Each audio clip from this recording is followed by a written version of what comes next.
This is the new Traveling Golfer Show, and I'm your host, Tony LEODORA. There are a lot of rare instances in golf.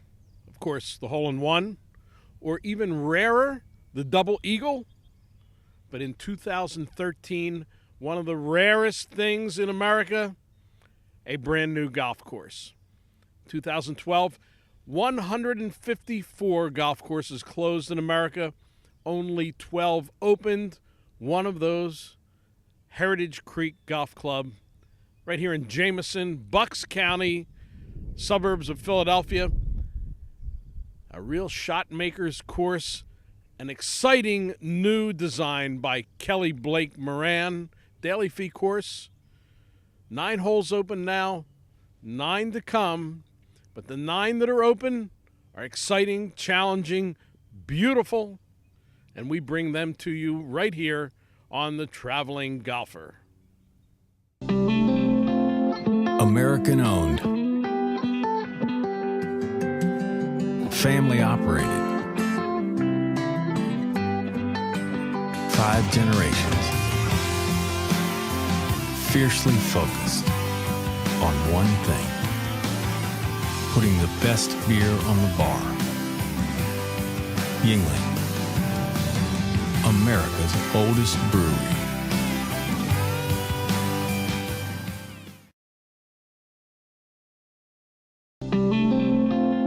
American owned,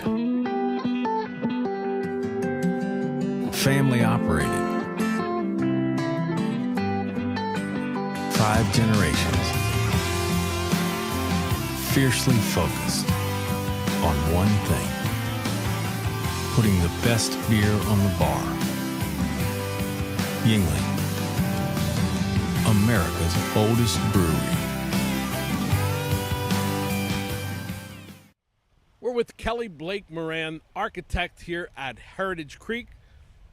Well, he's well known for a lot of the other work he's done in the area. Very acclaimed golf courses like Morgan Hill in Easton and Letterock in Harleysville. But Heritage Creek, well, sometimes nature gives you a little bit of a head start.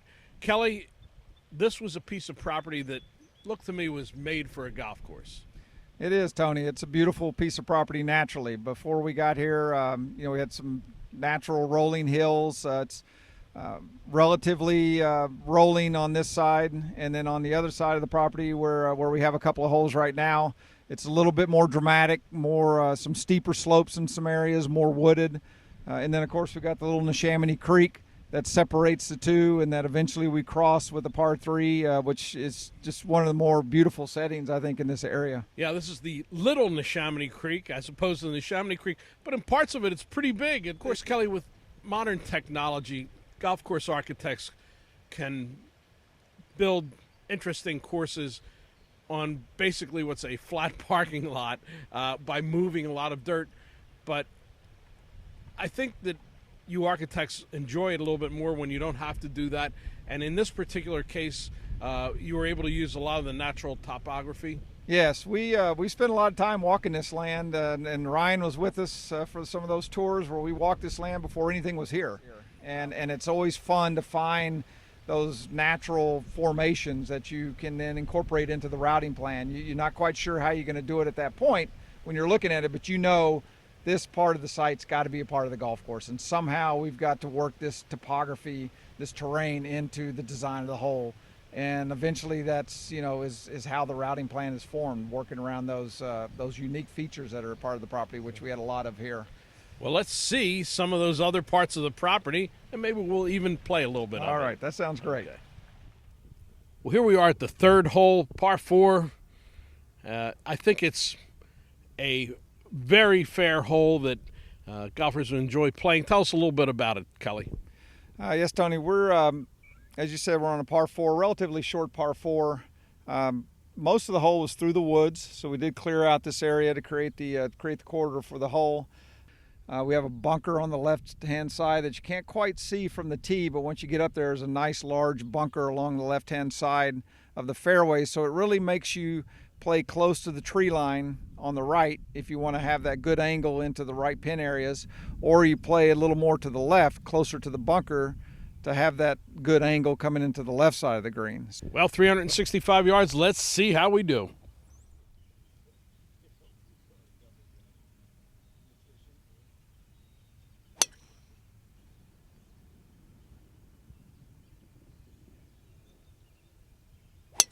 You knocked it inside of me, and that's sort of what it's all about on this course, to be able to make a good tee shot to put you in the right position and then come in with a shot from the proper angle. We're at a good angle here because the pin location we're hitting to is on the left side, and you know, I played mine in a little bit right of the pin because of that slope. Well, Kelly, you got up to the top of the hill here. I've still got about 120 left on this neat little par 4 here that is ringed by all the trees, so let's see if I can get one close.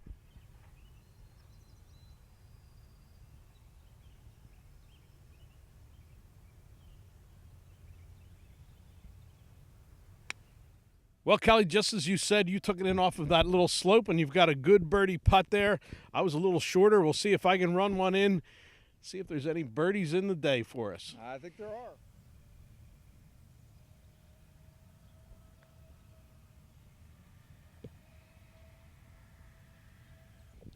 We're talking to Ryan Woodard, superintendent here at Heritage Creek.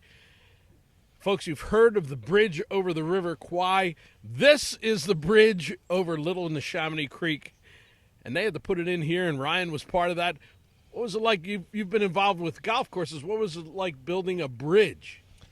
Tony, I think building this bridge was almost as a complicated process as the golf course itself. Had a lot to do with the logistics of putting this bridge in here. You remember, we're trying to build golf holes now, and now we're sneaking in a 215-foot long bridge in here in 4 different sections.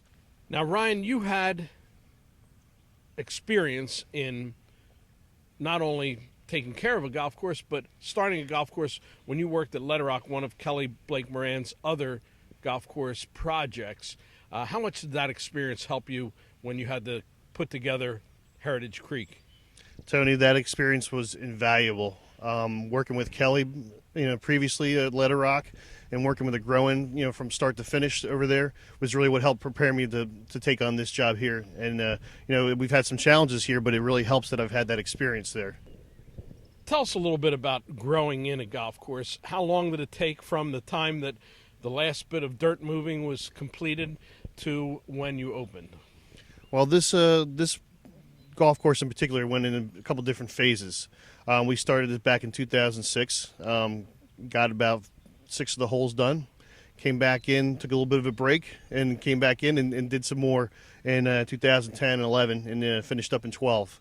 A lot of dirt was moved in some of these holes, but for the most part, Kelly worked with the lay of the land, and I think it's worked out really well. Well, Ryan, all of the work that you've done out here, along with the rest of the crew here, the people who benefit from it are the players who've come out here, and they're coming out in increasing numbers right now, so we wish you the best of luck with that. And all we can tell the players of Bucks County and the surrounding areas, not often you get a chance to play a new golf course, especially one that has had the loving care that they've had here at Heritage Creek.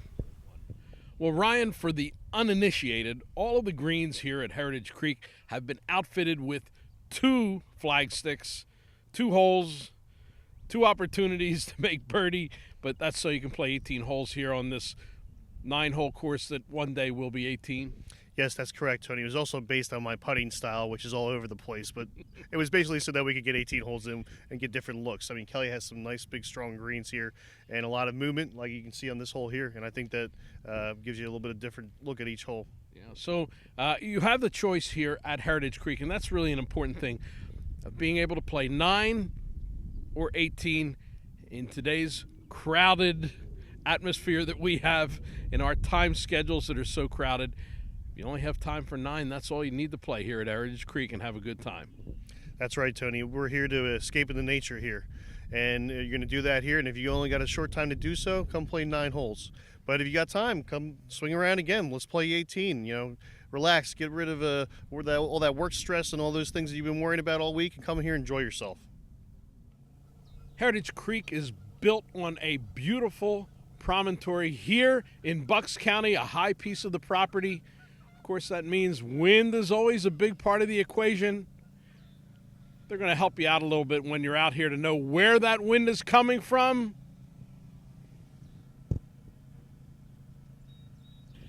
And after all the golf is finished, there's a welcome watering hole waiting for you, and it's very comfortable. We're with Steve McKenna, president of Mignotti. Steve, thanks for having us out here. And thanks, Tony. Great to be here. Well, it's nice of you to build this little house for me right here. We're at the cafe at Heritage Creek, little spot here that they're just finishing putting together, getting the liquor license. Going to be a little pub spot for you here. Yep. Very nice. Tell us a little bit about Mignotti Companies. I know that aside from building a golf course, you really were in a different business for a long time. Our primary business is home building. We've been in Mignotti Companies has been around in the Delaware Valley for 108 years. You don't look that old. I happen to sneak in between generations, the third and the fourth generations.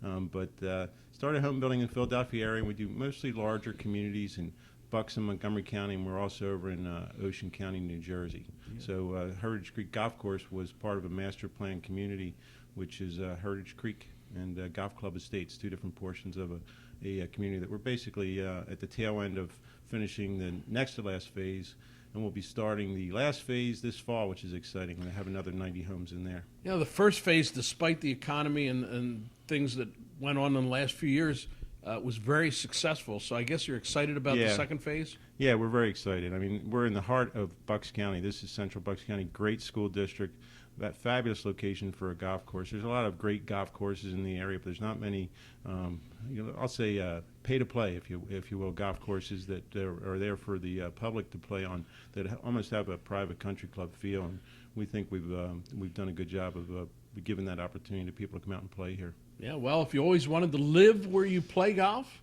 or play golf where you live, Heritage Creek is the spot. We'll find out more about it. Yep. Steve, as a builder and as a golf course person, there are often conflicts.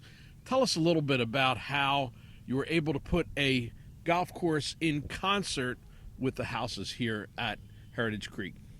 Well, a lot of that was working it through with Kelly Blake Moran, the architect. If you go around, just about all the housing is always on the left side of the fairway as you're teeing off. So, and the safety zones are very generous. So we have really the houses aren't intimidating, if you will, when you're standing up on the tee. In addition to that, we have just kind of look behind us here. Our holes are grouped, if you will. It's a core golf course and it's core housing. We don't have the housing winding between each fairway. Right in the area where we are here, there's 4 holes within this housing pod. So it's pretty atypical for what is a housing golf course development. Yeah, you're not playing through aisles of houses here, and that's a good thing. Also, there's plenty of natural division around, as you can see with some of the tree stands that have been left here. Yep. And that makes it picturesque. And absolutely terrific Bucks County topography. We really do have some stunning topography. Well, hopefully we gave you a nice tour of Heritage Creek, a first look at this new golf course. I invite you out to try it. I think you'll enjoy it very much. In the meantime, until our next episode of The Traveling Golfer, I'm going to practice handling these slopes on these Kelly Blake Moran greens. That's it for Tony LEODORA, The Traveling Golfer. Tony LEODORA's golf wardrobe, courtesy of Antigua, the leader in modern golf apparel.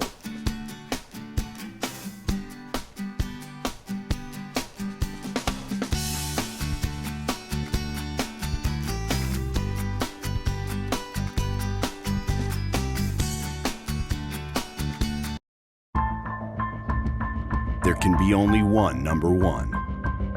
One outperforms. One outplays. The one shot. The one moment that separates one from the rest. That's when one redefines distance. That's how one earns number one. R1, the one driver played by more tour pros than any other. From TaylorMade, the number one driver in golf since 2001.